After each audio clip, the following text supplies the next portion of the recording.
Yeah, you're on the B team. I can tell by the way you look. This is the B Team intro song. Ow, that was my foot. Hey, I'm Riley Smith. I'm with Garrett and Million. These guys are my co-defendants, along with Maisie, Crazy Lazy Maisie. And today we're talking about relationships at home, relationships with your family, your spouses, your boyfriend, girlfriend, and how miserable that can be, and maybe some ways to navigate through that on the B team. We have significant others, we don't have significant others, but it plays a key role in being a professional in tattooing. I think a lot, I see it a lot more now because I work with so many more younger people. How long have you been married, Million?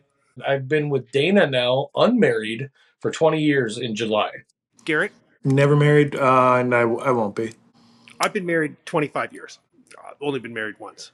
And, I work side by side with my wife. Obviously, we're soulmates and partners. But I've noticed a lot, I have a lot younger demographic of people working for me. And it's harder and harder for them to be in serious relationships. Being a full time professional tattooer can be very, very difficult. And they are personally and committed to this business in a degree that I just haven't seen ever. It used to be you just kind of tattooed to have enough money to do the shit Yeah. you want. And now there's a lot of people they eat just so they can tattoo. I'm seeing a lot more people that are more isolated. They're more lonely. They have a lot more to lose, so they're more protected when it comes to getting into relationships. In my opinion, the longer you're a tattoo artist, the harder that is. The relationships outside of, significant others and all that, it is very taxing. You're absolutely right. The last thing I want to do when I get done at the shop is go talk to somebody. It is difficult to maintain any kind of a personal relationship, whether it's significant other or just making friends. I personally think it is because we use so much of our bandwidth with the people that we're working on and for and with on their tattoos that by the time we're done, we're pretty peopled out. You really kind of become invested. There's not a lot of energy left for more people after that. We're talking about relationships outside of tattooing, basically. Do you guys have a lot of friends outside of the tattoo business? No.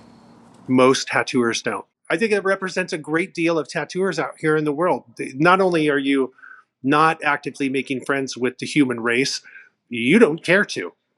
What we do is such a rarefied field that it's either mistaken for something it's not. They think that we're just goofing around at the tattoo shop party all the time, or they really honestly can't understand how hard this job is and how much time and dedication it takes just to survive it.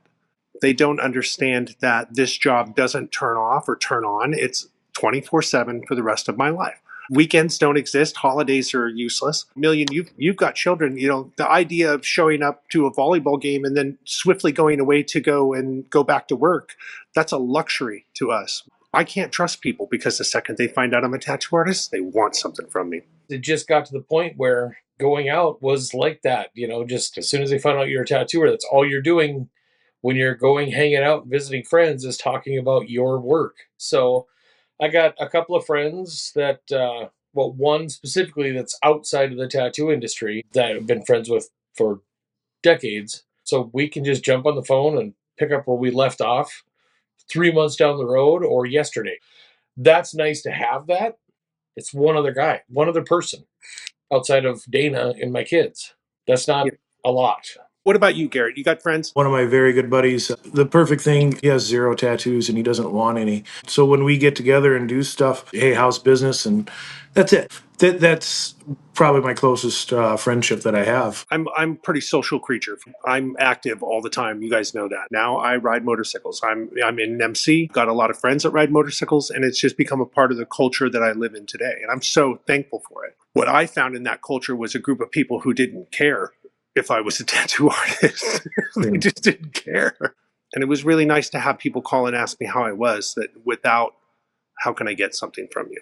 Today I have a lot of friends, but I went for years and years, decade in tattooing, not having very many at all and isolating myself. If you do find quality friends, if you've got one quality friend, that's a lot. If you're in tattooing, you may know thousands and thousands of people, but you may only be friends with a handful of people. The people that date tattooers, it takes a very certain type of person.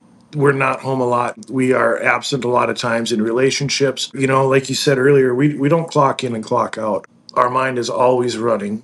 It's always figuring out something, whether it's next week's appointment or tomorrow's appointment. Our brain is always going, and it takes a certain person to be able to do that. It's not easy dating a tattooer. I can't imagine. A lot of us do put our career first. A lot of the people that I used to be close with, they either idolize that and put you on some weird pedestal, or they resent you. But you're working towards a goal that they can't understand. I think you're absolutely right. There is potentially some resentment there from a lot of your friends.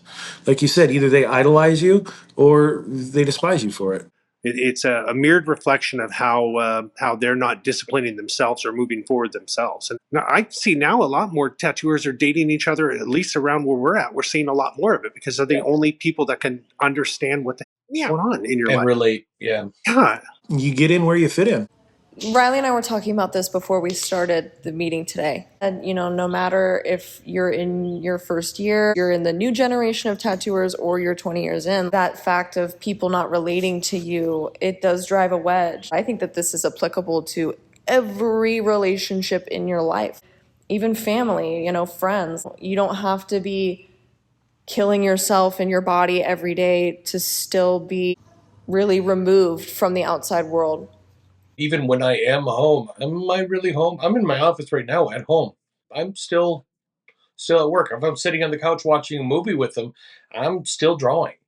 I've just come to that realization that yeah, you do have to invest back in. You can't just keep taking from relationships. I saw this thing on Facebook just over the past 2 days. It said make a monthly plan. You know, plan a date night, like you're saying, plan a date night, plan a day to wash your car, plan a day to go for a walk. And it was a list of like 10 things, maybe it was 7 things. As our careers progress, you find yourself having to book your relationship time. You don't get this time back, guys. Every 3 days, you spend 3 hours with them. Every 3 weeks, you spend 3 days with them. And every 3 months, you spend 3 weeks with them. And that's with friends, family, partner, whatever. If you took a day off to go spend it with your friend and somebody calls you up with $5,000 cash to do the tattoo, too bad. We get booked out so far ahead, and because we're so used to this mentality, we forget to take time for our relationships, for our children, for our date nights, what have you. And if you start booking out that far in advance, you got to book time. You got to book time to put it back in.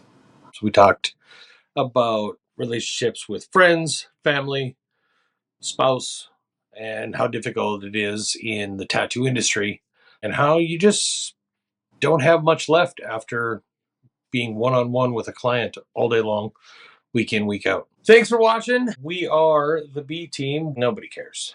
Nobody cares. Nobody.